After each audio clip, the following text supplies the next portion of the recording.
કઠલાલ ખાતે ખોડિયાર જયંતીની ઉત્સાહભેર ઉજવણી કરવામાં આવી.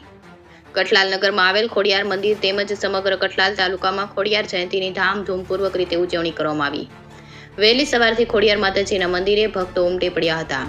ખોડિયાર જયંતી પ્રસંગે શોભાયાત્રા, પૂજા, આરતી, યજ્ઞ સહિતના વિવિધ કાર્યક્રમો યોજવામાં આવ્યા હતા. કઠલાલ ખોડિયાર માતાજી મંદિરે રાત્રિના સમયે ભવ્ય ડાયરાનું આયોજન કરવામાં આવ્યું હતું. સમગ્ર કઠલાલ પંથકમાં ખૂબ જ ઉત્સાહપૂર્વક ખોડિયાર જયંતીમાં માય ભક્તોએ માતાજીના દર્શન કરી આશીર્વાદ મેળવ્યા હતા. રિપોર્ટર પ્રવીણસિંહ સોલંકી સાથે બ્યુરો રિપોર્ટ, નવદીપ રાવલ, ખેડા.